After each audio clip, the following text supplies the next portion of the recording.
All aboard! Ladies and gentlemen, boys and girls, football fans, Malaysians, I am Beast Mike. You have now arrived in my train of thought. It's time to talk about the Divisional Round and Conference Championship Sunday. We're going to go in chronological order, obviously, with the Divisional Round first. Let's not waste any more time and get to business. To Denver we shall go. Bills, Broncos. And this game was fun, this game was entertaining, and obviously controversial. Yes, James Cook fumbled. It led to 7 from Denver. But that was the theme of this game, right? Buffalo makes critical mistakes. Denver punishes them for said critical mistakes. Good on the Broncos for such a thing. Let's get on Josh Allen here because a lot of said mistakes were made by 17 in red, white, and blue. I don't know what he was thinking on that fumble before the half. That was weird. Does his arm hit? Yes, but I don't know what he's thinking here. I have no idea. It looked like he's trying to throw the ball backwards or underhand toss it to somebody. I mean, they can't advance it. It's under 2 minutes. It's the holy roller rule. There's nothing to gain from this except for points from Denver as the Broncos stole 3 of them at half. The second turnover, okay, I can't fault him for that. Nick Bonitto cooks Deion Dawkins. That's great beating great. Bonitto won that matchup. Strip sack, forced fumble. Denver's gets the ball, scores again. Okay, can't fault Allen for that. To Allen's credit, he, similar to Lamar Jackson last year, I would say in the Bills-Ravens divisional round game, bailed his team out to some degree, got his team back in the game, and really tried his hardest to almost will his team to a win despite all the mistakes he and they made. Speaking of Allen, back to his mistakes. The NO right after Bo Nix's NO. Pretty bad. He didn't see the safety over the top. Is it a great play? Sure. But it's kind of yikes. That's not a great play. And horrible, you didn't have to take that shot deep. And it was unnecessary to me to do that. Okay, fine. But then we get to the controversy and all the calls that were and were not. I'm okay with what the referees were doing. I'm okay with how the referees officiated this game pretty much all the way through. They weren't calling it unless it was truly obvious, unless it was truly egregious. I'm not hating on that. I can't disagree. I'm not in outrage at all over what the referees were doing with the non-calls in the fourth quarter. Nothing wrong to me there. Denver made their run. I thought they did pretty great there since Mims was going to the ground and since he caught it in the air and he was not on the ground yet. Okay, fine. I'm okay with that. Should they have reviewed it? Maybe, but I can live with the decision they made to not review the Mims touchdown that put Denver ahead with less than a minute to go. And then respect to Allen and the Bills for making a comeback and getting the game to OT in the first place, where they won the toss and rightfully deferred. They said, okay, Denver, you get ball first, and we see what you got. Let's see what you can do with it. The answer was nothing. It was a quick 3 and out. Good work on Buffalo's defensive part. And now it's the controversy part 2. This is an interception. This is absolutely an interception. I don't know what we're doing here. I don't know why we're doing this. This is an NO. The rules clearly state that since, in this case, Brandon Cooks was going to the ground, he's got to survive the ground. Calvin Johnson rule, Des Bryant rule, right? This is how this has to be. Yes, he got 2 feet down. Yes, he had a knee down, sure. But he's got to survive the ground. He did it. And for more on this, there's actually the video that the NFL released before the season with a Bill not catching a pass and showing that it would have been incomplete because he didn't survive the ground.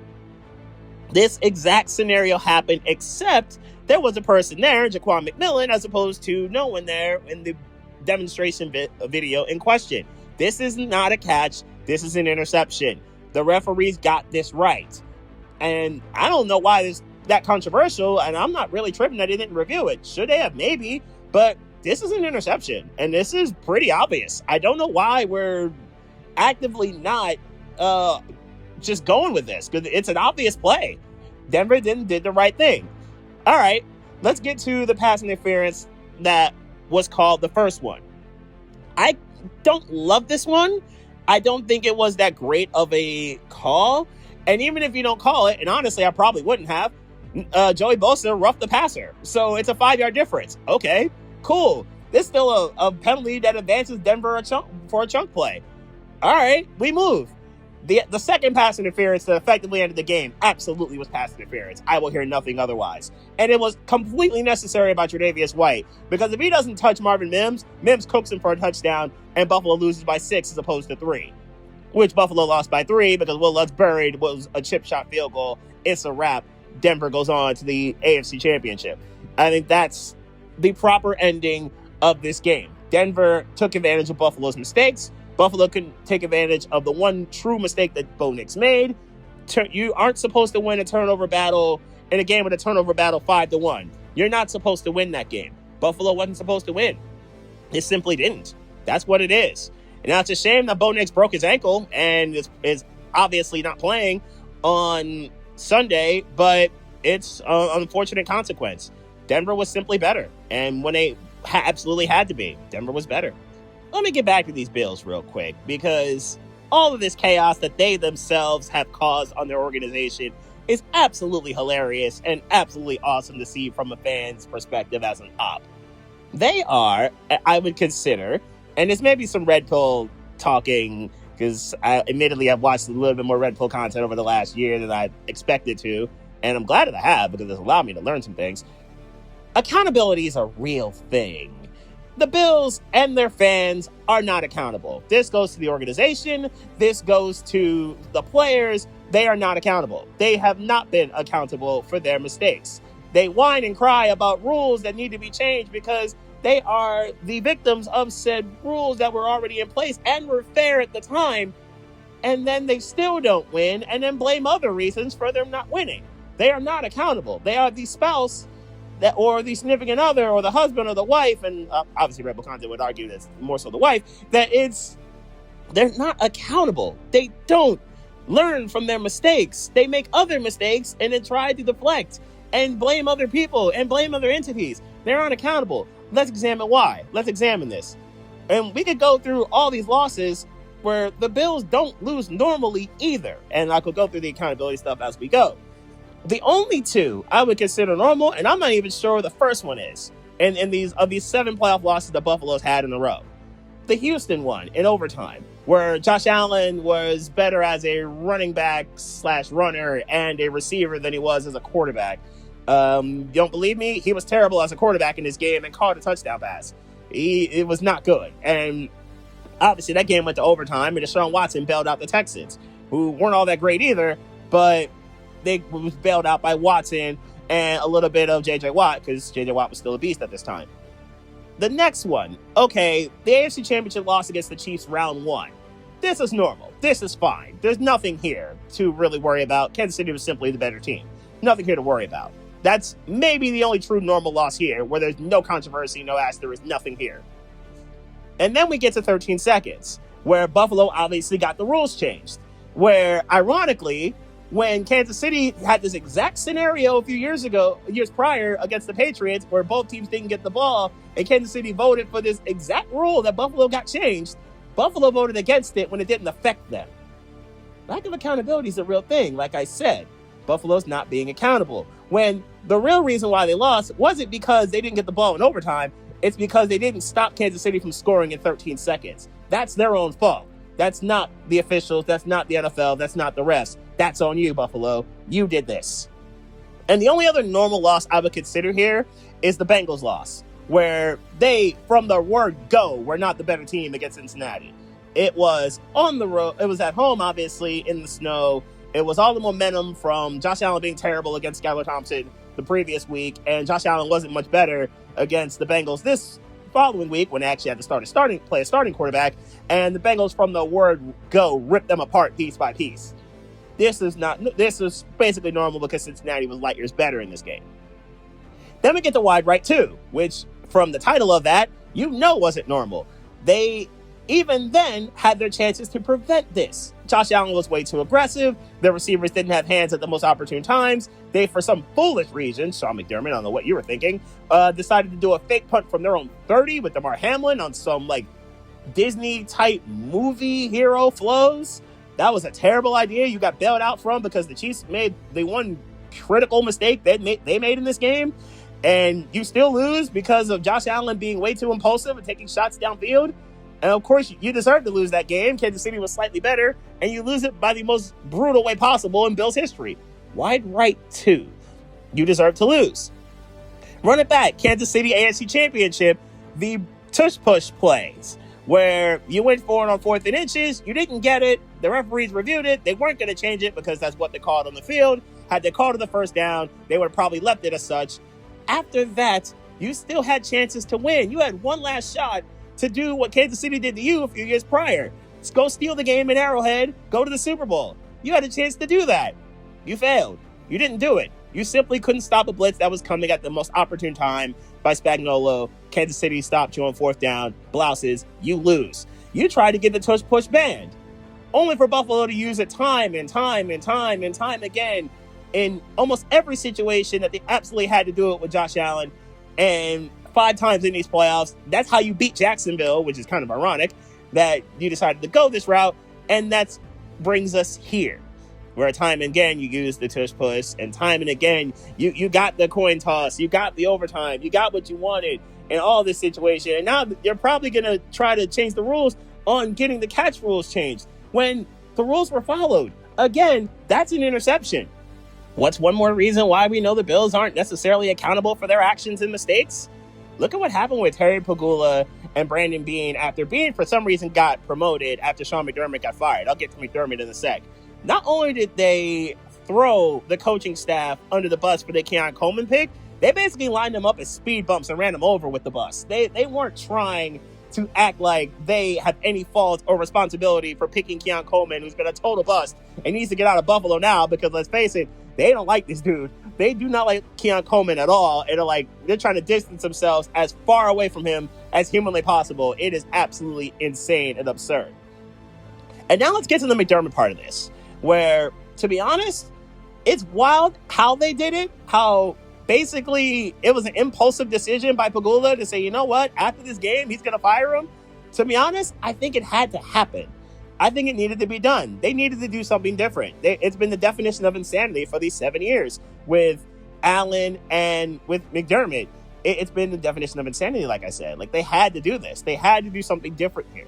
Similar to how Baltimore did it with John Harbaugh, similar to how Pittsburgh did it with Mike Tomlin. They needed to do something different. It just wasn't going to work. It just wasn't going to happen.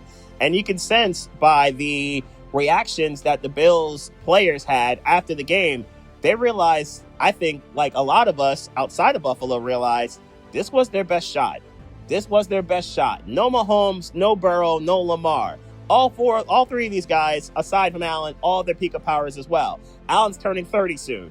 This was probably their best shot. I don't think they're ever going to have another opportunity without those guys again. Not to mention the fact that Drake May is coming, and it seems like Bo Nix is coming. And Houston's got an all-time defense potentially. We'll get to Houston in a little bit.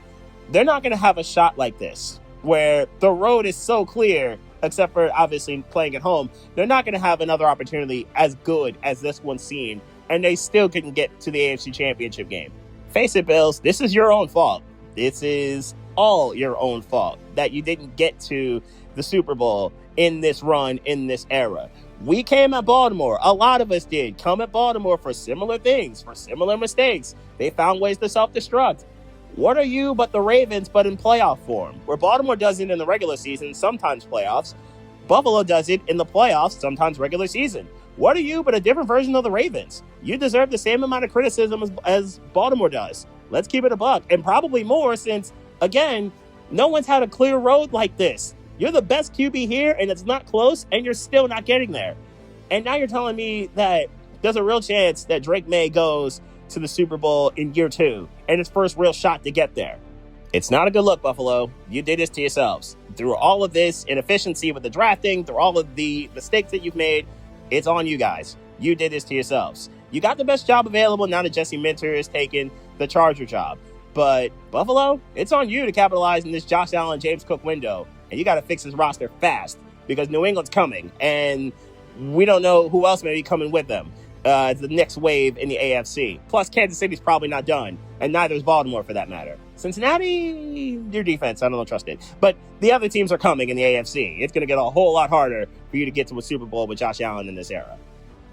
All right, that's enough about Buffalo and their inabilities to get to the Super Bowl. Let's talk about a game that happened in Seattle on Saturday night, round 3, Seahawks and Niners. And this was over before it started. So, kids, if you please. He's already dead. Thank you once again. And this game was basically summed up with one kick return to start all the proceedings. As we all turned over to Fox to watch this bludgeoning by the Seahawks, Khalil Shakir took it to the crib, and it's 7-0 before we can get refreshments, and the game was effectively over from there. It was all Seattle, and this is going to be short. This was all Seattle pretty much from the rip, because the only other player that we really needed to see, aside from Shaheed's touchdown and a couple other plays that he made, was a touchdown by JSN, sure, and then Kenneth Walker took it from here and said, okay, I got this. I'll handle it, and we're going to the NFC Championship game basically based off of my skills and abilities. Because Kenny Walks had 3 tutties and pretty much walked into the end zone on 2 of them. This was a bludgeoning that we probably should have seen coming, thanks to the Niners roster basically being the 24.5ers as opposed to the 49ers. This was as easy of a win for Seattle as it gets, and I can't really blame Brock Purdy and company for this, those who actually played in this game, simply because they were just badly undermanned against a really healthy, really fresh Seattle team coming off a bye, as opposed to the Niners getting an emotional get-back win against the Eagles across country on the road and losing George Kittle halfway through that game. I can't really get mad at the Niners for this. San Francisco, with a healthy roster, makes this a fair fight, but obviously it's not always fair in the NFL, especially in the divisional round. And Seattle, though they won this game easily, did not get through unscathed, as Zach Charbonnet tore his ACL, and he's done for the year, unfortunately. So that's a killer loss to lose your RB2, who almost is an RB1A with the way Seattle uses him. How Charbonnet's played so well this year, along with Kenny Walker. And aside from that, this was as easy of a win for Seattle as it gets. And they go on to the NFC Championship. And now the Niners are stuck with at least one op that may be going to their stadium for the Super Bowl. Let's get to the Sunday games. And CJ Stroud, yikes. I don't know if I'm going to have to do to you what I just did to the Bills, but yikes, CJ Stroud. This was a brutal performance to cap off what's been a really brutal run of form over the last, year and a half, maybe 2 years. It was absolutely ugly. It became an accomplishment when the ball wasn't going into the hands of a Patriot at one point in this game. It was a miserable game and a miserable run for Stroud, who was terrible against the Steelers the previous Monday night, as we know, and got bailed out by a defense that was in God mode. Well, this defense remained in God mode pretty much, because Will Anderson and Danielle Hunter were basically racing to the quarterback, being Drake May this time. Who can get there faster, who can get there more proficiently. And Anderson won that race 3-1 with a couple of strip sacks in between. And let's be honest here, Drake May wasn't all that great either, aside from 2 good throws. It was as ugly of a game as it could possibly be for the Texans against New England. And to be honest, if Stroud's average as opposed to awful, Houston probably wins this game, because the Texans' defense, I think, got worn down towards the end. The Stingley PI was led to the great touchdown by Booty that pretty much sealed this game. That was devastating, yes. And I'd argue, I think a mix of New England basically wearing down the Texan defense, which really was their only real fatal flaw here. Fatigue makes cowards of us all. And sadly, that's it. That's effectively all with this game. New England wins, and yes, it looks sus, sure, but the Patriots have beaten 2 good teams to get to the AFC Championship. Yes, it took horrible self-destruction from Justin Herbert's offensive line in front of him and CJ Stroud, but they got there. New England got it done, despite Drake May being pretty terrible in both of these games, except for a throw or 2. In this case, 2 throws. So New England's going to Denver for the AFC Championship, just like the days of old, just entirely different. And now let's get to arguably 1A of the game of the weekend in Chicago. And we got snow, and we got action, and we got suspense, and we got a slog, really, because both defenses came to play. Caleb Williams, for all the flash and all the brilliance that he has from time to time, does make mistakes. And Innos were caught by Kobe Durant, 2 of them. And Matt Stafford, though pretty solid, couldn't move anywhere either, because the Bears defense came to play. They didn't get the turnovers that we expected. And they didn't get any turnovers in this playoff, which is wild. But they came to play, and they played tremendously well, especially Jaquan Brisker. To be fair to the offenses, both got their punches in. DJ Moore got a touchdown in there. Kyron Williams got obligatory tutties. And the Rams looked like they had this game on lock as we got towards the very end of said game and regulation. And then Caleb Williams decided, you know what? I'm going to be Jumpman for a moment and just go God mode. And I'm going to do something that will be imitated for years to come by kids in Chicago and by everybody using the Bears in Madden 26. Let's keep it a buck. Madden 27 as well. It'll be imitated by those in Madden. As Williams goes back on the 4th and 4, we've all seen it a million times now. I can't believe he made this throw, that he was able to avoid pressure and go back to the 40 and just heave one. Was it pass interference by Cole Kmet? Probably. I don't care. If they would have called it, I think the ref would have been a bigger enemy than Steve Bartman was in Chicago. Anyway, Kmet catches it. Tutty, tie game. I'm shocked that Ben Johnson didn't go for two. After going for 4th down so many times and not getting them, I guess. Maybe that's what scared him off. But anyway, we go to overtime like we did in Denver.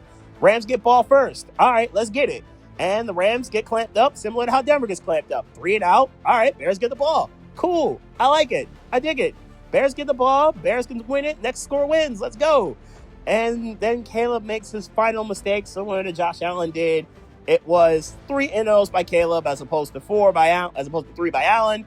And that's what they needed to make this happen. Oh, and before we get to the Rams' last drive, the Devontae Adams catch, I'm okay with it. I'm okay with it being a catch based off of the rules in question. The difference between his play and Brandon Cooks is Adams already had 2 feet down and he made a football move. He wasn't doing this to survive the ground. He was doing this to catch it as a runner as opposed to somebody who was already down. So I'm okay with this, and I'm okay that they reviewed it. So this is a different interpretation of a catch rule. I'm okay with this. The referees actually got this right by the letter of the law. They actually got it right.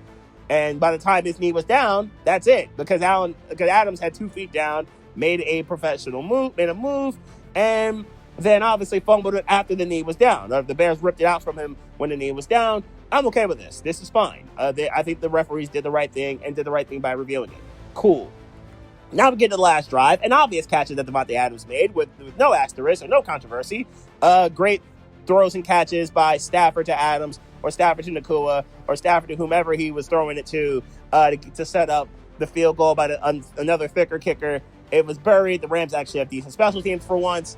And bang, it's over. They're done here. Rams go win one of the coldest games in their franchise history. They go on the road for a second straight week and get the job done and get the division winner and go to the NFC Championship once again, where they're going to go back on the road to play Seattle. So Niners, sorry for your luck. Unfortunately, your 2 opps that were good are going to be playing for the right to use your locker room in 2 weeks. It's not great for the Niners.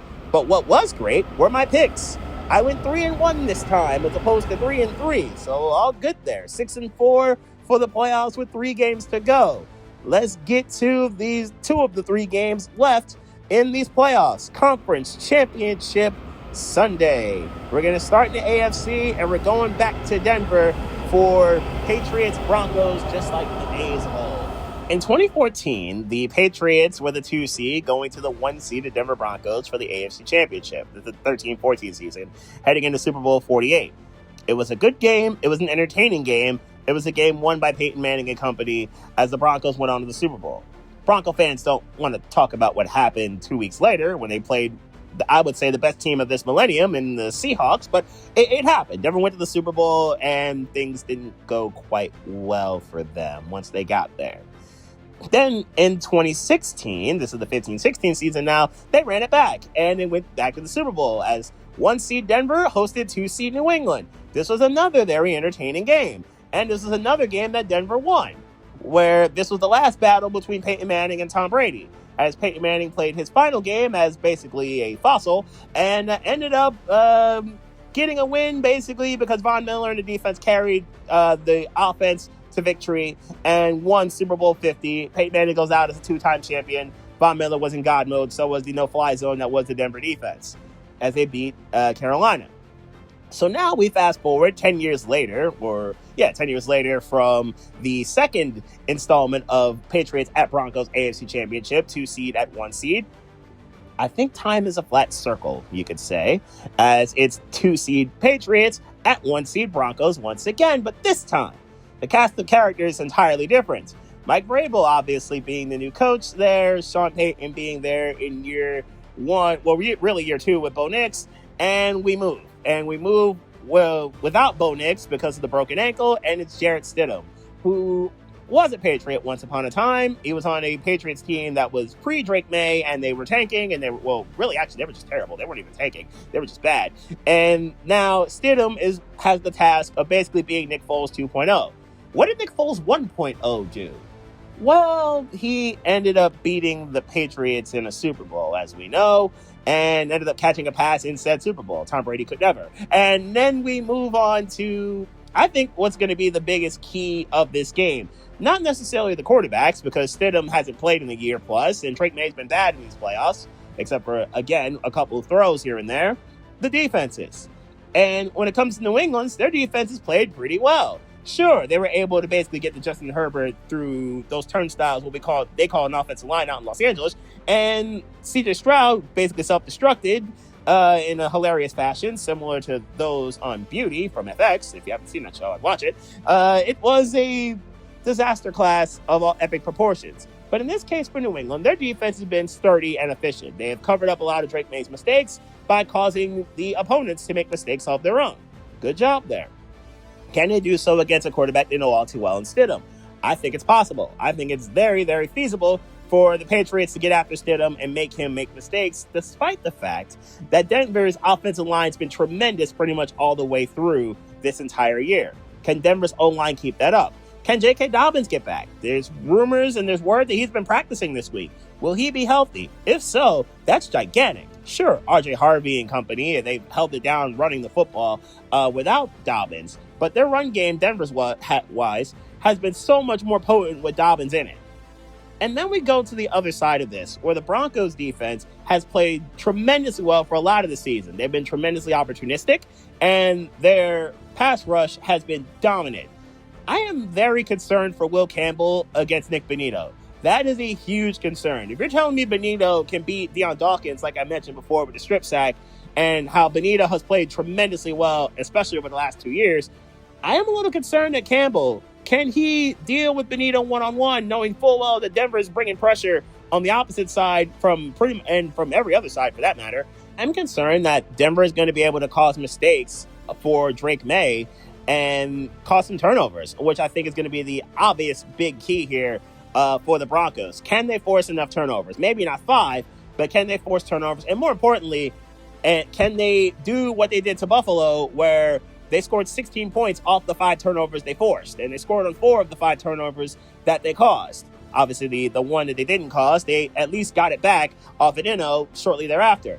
Can Denver cause enough mistakes for Drake May and punish New England for said mistakes? I'm going to say yes. I think Denver will be a little bit more conservative with Stidham. I obviously know that Stidham isn't the mobile playmaker that Bo Nix can be, but I do think that Stidham will be at least somewhat cautious and at least more of the pocket passer that he has tended to be. This screams street fight from the word go until the very end. And I'm going to say it's a 17-13 street fight that goes the Broncos' way. Give me Denver 17-13. I think they'll win the turnover battle 3-1. And ultimately, that's what really propels them to victory. They get a short field off one of those turnovers and score on it. And I think Denver's defense carries them to Santa Clara and to the Super Bowl. And now let's get to a round 3 that I think a lot of us outside of San Francisco and Niners fans absolutely wanted to see. Rams, Seahawks, NFC Championship, and this is a round 3 where in the first 2 rounds, we basically got 2 draws. Round 1, Sam Darnold tried so hard to self-destruct and was very good at doing it. He threw 4 NOs, and even with the 4 NOs, it came down to a field goal because of how well Seattle's defense played in this game. Unfortunately, Jason Myers missed the kick, and that was the end of the game. The Rams escaped despite the turnovers, and their offense was kind of sort of shut down by a very good Seattle defense. And then we get round 2, and it was a masterclass by Matt Stafford and Puka Nacua, as Stafford threw for over 400, Puka had half those yards, and the Rams offense was cooking. And then we got Sam Darnold in a gotta-have-it game that Seattle got because of Darnold. And Darnold, despite two more turnovers, two innos, one of which led to a Rams short field and touchdown, the other of which cost Seattle a touchdown, Darnold was able to will his team back in it. Kenneth Walker kept it close to an extent, I will say, and then Seattle got a whole lot of magic happening in between the Kenneth Walker portion of this game and the Rashid Shaheed punt return touchdown that happened, and then Darnold and Jackson Smith and Jigba and company basically bailing out the Seahawks in the latter portion of this game as the Rams kind of sort of self-destructed, and the Rams lose round 2, and what's been, again, another one of those aggravating losses that the Rams have had over the year, where if they don't lose 3 of these games in question, they're the probable 1 seed, and this game's in Los Angeles, not Seattle. So again, these have been 2 really evenly matched games, and they've gone to basically 2 draws. And now we get round 3 in Seattle. Davante Adams didn't play in the second game. He's here now. He's there. He hasn't been in the Super Bowl yet. He's had so many opportunities in conference championship games, and now he's back in one. And we got Sam Darnold, the biggest game of his life so far, as he's in an NFC championship for the first time in his career. Again, the lack of Zach Charbonnet, pretty big deal. Kenneth Walker, who played really well in the second game in this saga against the Rams. How well will he play now that he's going to be the, for the most part, primary bell cow? The Rams, how well they played in both these games. Well, offensively in round 2, defensively in round 1.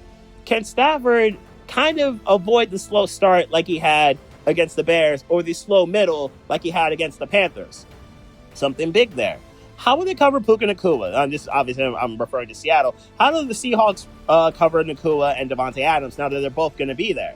Nacua has been generally very good in these playoffs. Adams gets in where he fits in, has been pretty good.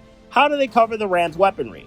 That's going to be another interesting matchup that I really need to see. And then conversely, how do the Rams deal with JSN? And how do they cover him? They've done a respectable job against him in these 2 games. Obviously, he came on strong, JSN did, in the second game, the second half of that game. He had no catches in the first half of that.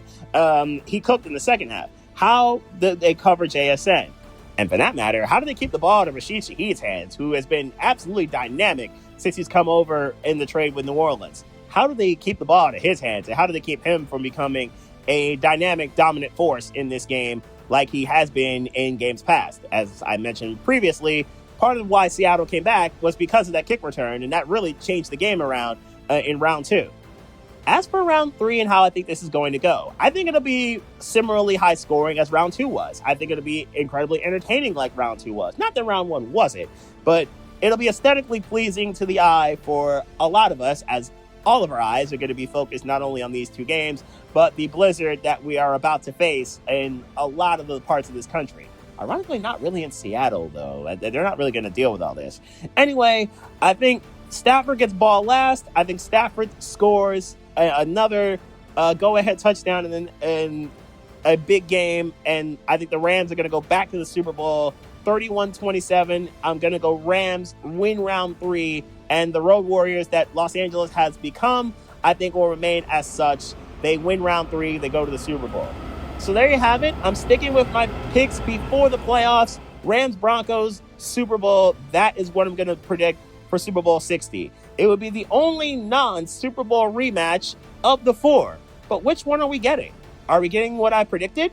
Are we getting Rams versus Patriots, which obviously is a rematch of Super Bowls 53 and 36? Grand opening, grand closing for Brady's Patriot rings. Are we getting the rematch Super Bowl 49 between Patriots and Seahawks? Or are we getting rematch Super Bowl 48 of Patriots and Broncos? Which one are we getting? Post your picks below in the comments. Will I be producing these games? Hey, it's on the board that I could be. I will know on Sunday. When I know, you guys may. So I may be updating in the comments, not on Dragon Ball Z, but on my social media feeds. So look out for that as well. Anyway, as for this channel, obviously the recap of these 2 games, a preview of Super Bowl 60, and NFL honors in between. I'm going to get to all of these things on this next post. Coming soon, aside from that, will be power rankings. They will both be coming for basketball and for hockey. I'm going to do both of them. I'm thinking of doing them ideally for the winter break for hockey, since they're going to be breaking and going to the Olympics. That would be the week of the Super Bowl. And obviously for basketball, I may be doing them as well back to back during that week. So I think that's going to be a good idea. One on Tuesday, one on Wednesday, but both power rankings happening on those 2 days. And the similar tiers, all that good stuff for both of the sports. So look out for that the week of the Super Bowl. And as I was thinking about this, I think the schedule for me will go like this. At some point, I'm going to say, obviously, Monday, the Miami mock draft will drop. I kind of posted a little bit of a preview of that yesterday on social media, but the official one I'm going to start with for this series will start on Monday, and I'll explain why I picked, where I picked, and who. Remember, no trades will be involved.